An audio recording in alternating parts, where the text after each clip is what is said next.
உங்களுக்கு எப்பயாச்சும் இந்த மாதிரி நடந்திருக்கா? மார்க்கெட் மேலே போகும்னு நினச்சி பை பண்ணுவீங்க, ஆனால் கீழே போகும். மார்க்கெட் கீழே போகும்னு நினச்சி செல் பண்ணுவீங்க, ஆனால் மேலே போகும். நீங்கள் இதை எக்ஸ்பீரியன்ஸ் பண்ணியிருந்தீங்கன்னா கமெண்ட் செக்ஷனில் மறக்காமல் சொல்லுங்கள். இந்த வீடியோ எவ்வளோ பேருக்கு யூஸ்ஃபுல்லாக இருக்க போகுதுன்றதை நான் புரிஞ்சுக்குவேன். ஹலோ ட்ரேடர்ஸ், நீங்கள் பார்த்துட்டு இருக்கிறது ட்ரேடிங் சோல்ஜர்ஸ். நான் Prabhu. Support and resistance, swing high swing low, break of structure, change of character, supply zone demand zone, இந்த மாதிரி நிறைய பேர் சொல்லுவாங்க. ஆனால் மேட்டர் ஒன்று தான், மார்க்கெட் ஸ்ட்ரக்சர். மார்க்கெட் ஸ்ட்ரக்சர்னா என்ன, ஏன் யூஸ் பண்ணணும், அதை வச்சு எப்படி ட்ரேட் பண்ணணும் அப்படிங்கிறத இந்த வீடியோவில் கம்ப்ளீட்டாக பார்ப்போம். ஒரு 10 மினிட்ஸ் கம்ப்ளீட்டாக ஃபோக்கஸ் பண்ணுங்கள். இந்த வீடியோ பார்த்ததுக்கப்புறம் கண்டிப்பாக உங்களோட ட்ரேடிங் பெர்ஸ்பெக்டிவ் மாறும். I promise. மார்க்கெட் ஸ்ட்ரக்சர் அப்படிங்கிறது ஒரு ஃப்ரேம் ஒர்க். இதை யூஸ் பண்ணி ஒரு பர்டிகுலர் இன்ஸ்ட்ருமெண்ட் என்ன ட்ரெண்டில் இருக்குது, எந்த இடத்துல நம்ம ட்ரேட் பண்ணலாம், எப்போ ட்ரேட் பண்ணலாம், எங்கே ட்ரேட் பண்ணக்கூடாது, இது எல்லாத்தையும் நம்ம தெரிஞ்சுக்கலாம். பில்டிங் கட்டுறதுக்கு எப்படி பேஸ்மெண்ட் முக்கியமோ அந்த மாதிரி ஒரு ஸ்டாக் ஆர் இன்ஸ்ட்ருமெண்ட் ட்ரெண்ட் ஆகிறதுக்கு ஐஸ் அண்ட் லோஸ் ரொம்ப ரொம்ப முக்கியம். ஐஸ் அண்ட் லோஸ் இருந்தால் போதுமா? எப்படி ட்ரெண்ட் ஐடென்டிஃபை பண்ணுறது, எப்படி ட்ரேட் பண்ணுறது அப்படிங்கிற சந்தேகம் உங்களுக்கு இருந்துச்சுன்னா இந்த ஒரு விஷயத்தை நல்லா ஞாபகம் வச்சுக்கோங்க. எப்போல்லாம் ப்ரைஸ் வந்து ஒரு ஹைக்கு மேலே ட்ரேட் ஆகுதோ அப்போல்லாம் அந்த ஸ்டாக் வந்து ஆர் அந்த இன்ஸ்ட்ருமெண்ட் வந்து புல்லிஷாக இருக்குது அப்படின்ற அர்த்தம். அந்த மாதிரி நேரத்தில் நீங்கள் பை பண்ண பார்க்கணும்.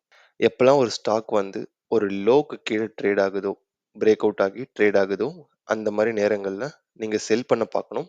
அந்த ஸ்டாக் வந்து பேரிஷாக இருக்குது அப்படின்ட்டு அர்த்தம். கன்வே ஆகியிருக்கும்னு நினைக்கிறேன். இந்த ஹைஸ் அண்ட் லோஸை வந்து இன்னொரு டேர்மில் சொல்லுவாங்க. அது என்னன்னு பார்த்தீங்கன்னா swing high and swing low. Price வந்து ஒரு ஸ்விங் ஹை இல்லைனா ஒரு ஹை அதுக்கு மேலே பிரேக் அவுட் ஆகி ட்ரேட் ஆகுது அப்படின்னா புல்லிஷ் ட்ரெண்ட் சொல்லியிருந்தோம். பை பண்ண பார்க்கலாம் அப்படின்னு சொல்லியிருந்தோம். எப்போ பை பண்ணலாம் அப்படின்னு பார்த்தீங்கன்னா ப்ரீவியஸ் ஸ்விங் ஹை இல்லை ஒரு ஹைக்கு மேலே ப்ரைஸ் பிரேக் அவுட் ஆகும் இல்லையா, அந்த பிரேக் அவுட் லெவலில் பை பண்ணலாம். அப்படி இல்லைனா நீங்கள் வெயிட் பண்ணி ரீடெஸ்ட் அந்த இடத்துல நீங்கள் பை பண்ணலாம். ஒரு ஹையை பிரேக் அவுட் ஆகி ப்ரைஸ் மூவ் ஆகி இன்னொரு ஹை வைக்கும் இல்லையா, அதை வந்து ஹையர் ஹைன்னு சொல்லுவோம். இங்கே பார்த்தீங்கன்னா ப்ரைஸ் வந்து ஒரு ஹை போயிருக்கு அண்ட் தென் அந்த லெவல்லேருந்து கொஞ்சம் புல் பேக் கொடுத்துருக்கு. இது வரைக்கும், அதாவது இந்த மொமெண்ட் வரைக்கும் நம்மளுக்கு தெரியாது இது வந்து ஹையர் ஹை, இது வந்து ஹையர் லோ அப்படின்ட்டு. இது எப்போ நம்மளுக்கு ஹையர் ஹை அண்ட் ஹையர் லோன்னு நம்ம கன்ஃபார்ம் பண்ணுவோம் அப்படின்னு பார்த்தீங்கன்னா, எப்போ ப்ரைஸ் வந்து ஒரு ஹைக்கு மேலே பிரேக் அவுட் ஆகுதோ அப்போ தான் இதை ஹையர் ஹைன்னு சொல்லுவோம். ஏன்னு பார்த்தீங்கன்னா இந்த ஹையை விட இந்த ஹை வந்து மேலே இருக்குது. ஸோ நம்ம என்ன சொல்லுவோம்னா ஹையர் ஹை அப்படின்னு சொல்லுவோம். அண்ட் இங்கே பார்த்தீங்கன்னா இந்த லோவை விட இந்த லோ மேலே இருக்குது. ஸோ இது வந்து ஹையர் லோ அப்படின்னு சொல்லுவோம். இந்த இடத்துல எப்படி ட்ரேட் பண்ணுவோம் அப்படின்னு பார்த்தீங்கன்னா ப்ரைஸ் இந்த லெவலுக்கு மேலே பிரேக் அவுட் ஆகும்போது பை பண்ணலாம். அப்படி இல்லைன்னா ப்ரைஸ் போயிட்டு ரீட்ரேஸ் ஆகிட்டு இல்லை புல் பேக் கொடுக்கும்போது ட்ரேட் பண்ணலாம். எப்போ பை பண்ணலாம் அப்படின்றது தெரிஞ்சுக்கிட்டோம். எப்போ செல் பண்ணலாம் அப்படிங்கிறது இப்போ பார்ப்போம். நான் ஆல்ரெடி சொல்லியிருந்தேன், ப்ரைஸ் வந்து ஒரு லோக்கு கீழே பிரேக் அவுட் ஆகி லோஸ் அண்ட் லோவர் லோஸ்னு போச்சுன்னா பேரிஷ் ட்ரெண்ட் அர்த்தம். செல் பண்ண பார்க்கலாம். அப்போ தான் நம்மளுக்கு வின்னிங் ப்ராபபிலிட்டி நிறைய இருக்கும். இந்த லெவலில் பார்த்தீங்கன்னா இது வந்து ஒரு லோ. இந்த லோக்கு கீழே ப்ரைஸ் பிரேக் அவுட் ஆகும்போது இந்த இடத்துல நம்ம செல் பண்ணலாம். அப்படி இல்லைன்னா ரீடெஸ்ட்டில் செல் பண்ணலாம். இந்த லோவை பிரேக் அவுட் ஆகி இப்போ ப்ரைஸ் போயிட்டுருக்கு. இந்த லெவலில் நம்ம பார்க்கும்போது இது நமக்கு ஒரு ரேண்டம் லோ தான். இது எப்போ நம்ம லோவர் லோ அப்படின்னு சொல்லுவோம்னு பார்த்தீங்கன்னா ப்ரைஸ் ஒரு குட்டி புல் பேக் கொடுத்து இந்த லோக்கு கீழே அகைன் பிரேக் அவுட் ஆகும்போது இதை வந்து நம்ம லோவர் லோ அப்படின்னு சொல்லுவோம். பிகாஸ் நம்மளுக்கு தெரியாது ப்ரைஸ் இந்த லெவலுக்கு கீழே போகுமா போகாதான்ட்டு. நம்ம ப்ரைஸ் இந்த லெவலுக்கு கீழே போனால் மட்டும்தான் இதை லோவர் லோன்னு சொல்லணும். அண்ட் இந்த ஹையை லோவர் ஹைன்னு சொல்லணும். ஏன் இது லோவர் ஹைன்னு சொல்கிறோன்னா இந்த ஹை கூட கம்பேர் பண்ணும்போது இது கீழே இருக்குது, ஸோ லோவர் ஹை. இந்த லோ கூட கம்பேர் பண்ணும்போது இந்த லோ கீழே இருக்குது, ஸோ லோவர் லோ. இந்த மாதிரி price low lower low lower ஹைன்னு மூவ் ஆச்சு அப்படின்னா நம்ம பேரிஷ் ட்ரெண்டில் இருக்கோம், செல் பண்ண பார்க்கணும். எங்கே செல் பண்ணலாம் அப்படின்னு பார்த்தீங்கன்னா இந்த மாதிரி பிரேக் அவுட் லெவலில் செல் பண்ணலாம். அப்படி இல்லைன்னா ரீடெஸ்ட் பண்ணும்போது செல் பண்ணலாம். இல்லைனா மூவிங் ஆவரேஜை நம்ம புல் அவுட் பண்ணிவிட்டு ரீட்ரேஸ்மெண்ட் இல்லை புல் பேக்கில் நம்ம செல் பண்ணலாம். சம் கேசஸில் என்ன ஆகும்னு பார்த்தீங்கன்னா ப்ரைஸ் இங்கேருந்து ரிவர்ஸ் ஆகிடும். அந்த மாதிரி நேரத்தில் நம்ம செல் பண்ணி மாட்டிக்க கூடாது. எப்பயுமே கிளியரான பிரேக் அவுட் இருந்தால் மட்டும் ட்ரேட் பண்ணுங்கள். கிளியரான ரீடெஸ்ட் இருந்தால் மட்டும் ட்ரேட் பண்ணுங்கள். உங்களுக்கு கிளியர் பிக்சர் இல்லை அப்படின்னா ட்ரேட் அவாய்ட் பண்ணிவிடுங்க. குழப்பத்தில் ட்ரேட் எடுத்து லாஸ் பண்ணுறதை விட தேவையில்லாத ட்ரேட் அவாய்ட் பண்ணுறதுமே ப்ராஃபிட் தான். எப்போ பை பண்ணணும், எப்போ செல் பண்ணணும், எப்படி பை பண்ணணும், எப்படி செல் பண்ணணும்னு பார்த்துட்டோம். எப்போ ட்ரேட் பண்ணக்கூடாது அப்படிங்கிறத இப்போ பார்ப்போம். இந்த லெவலில் பார்த்தீங்கன்னா ப்ரைஸ் வந்து எங்கேயுமே போல ஒரு லெவலுக்குள்ளேயே கன்சாலிடேட் ஆகிட்டு இருக்கு. இதுதான் previous swing high and swing low, அதாவது higher high and higher low. Price இந்த லெவலுக்கு மேலே பிரேக் அவுட் ஆனோடனே பை பண்ண பார்த்துருப்பாங்க. பிரேக் அவுட் ட்ரேடர்ஸ் ப்ராஃபிட் பண்ணியிருப்பாங்க. பட் ரீடெஸ்ட் ட்ரேடர்ஸ் என்ன பண்ணியிருப்பாங்கன்னா, இந்த லெவலுக்கு வரட்டும் பை பண்ணலான்னு பார்த்துருப்பாங்க. பட் இங்க வந்து நம்மளுக்கு எந்த கன்ஃபர்மேஷனுமே இல்ல. பிரைஸ் ஸ்ட்ரெயிட்டா கீழ வந்துருச்சு. அண்ட் இந்த லோவ கன்சிடர் பண்ணி, இத சப்போர்ட்டா கன்சிடர் பண்ணி பை பண்ணவங்க பண்ணியிருக்கலாம். ஆனா, மார்க்கெட் ஸ்ட்ரக்சர் யூஸ் பண்ணி நீங்க ட்ரேட் பண்றீங்க அப்படின்னா, பிரைஸ் வந்து ஒரு வேல்யூ ஏரியால இருந்தா மட்டும் தான் நம்ம ட்ரேட் பண்ணணும்.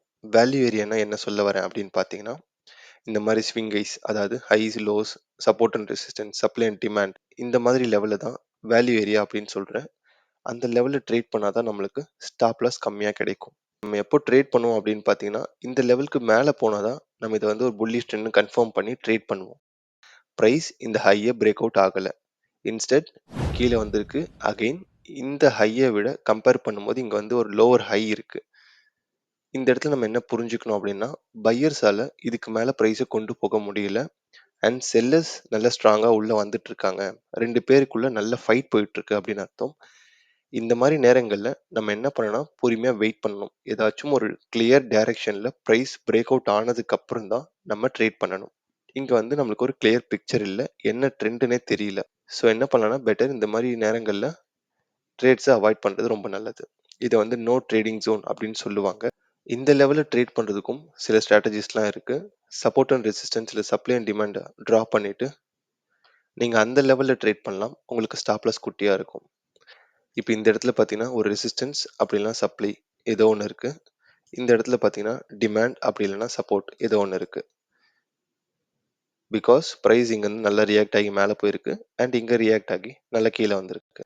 அகைன் இந்த லெவல்ஸ்க்கு வரும்போது same level of selling pressure அப்படி இல்லைன்னா இந்த லெவலுக்கு வரும்போது same level of buying pressure expect பண்ணலாம். இந்த மாதிரி கன்சல்டேஷன்ல இருக்கும்போது பெரிய லெவல்ல ப்ராஃபிட் எதிர்பார்க்காம ஒரு 1:1.5 1:2 அந்த மாதிரி நம்ம குயிக்காக ப்ராஃபிட் எடுத்துட்டு க்ளோஸ் பண்ணிடணும். பிகாஸ் ப்ரைஸ் ஒரு லெவலுக்கு மேலே ரொம்ப ஸ்லோவாக ஆக்ட் பண்ணும். இந்த ஒரு மார்க்கெட் ஸ்ட்ரக்சர் கான்செப்டை வச்சு ட்ரெண்டிங் மார்க்கெட் எப்படி ட்ரேட் பண்ணலாம், கன்சல்டேஷன் மார்க்கெட் எப்படி ட்ரேட் பண்ணலாம், எப்போ பை பண்ணலாம், எப்போ செல் பண்ணலாம் அப்படின்ட்டு எல்லாத்தையும் பார்த்துட்டோம். இப்போ வாங்க எக்ஸாம்பிளோட பார்க்கலாம். இப்போ இந்த இடத்துல பாருங்க, பிரைஸ் வந்து கீழே வந்துகிட்டே இருக்கு. ஸோ இது வந்து பேரிஷ் மார்க்கெட். பார்த்தாலே நம்மளுக்கு நல்லா தெரியுது. இந்த மார்க்கெட்ல நம்ம எப்படி பை பண்ண போறோம்? நம்ம ஏன் இந்த மார்க்கெட்ல பை பண்ணணும் அப்படின்னு யோசிச்சீங்கன்னா, இங்க பார்த்தீங்கன்னா இதுதான் வந்து ப்ரீவியஸ் ஹை, இதுதான் வந்து ப்ரீவியஸ் லோ.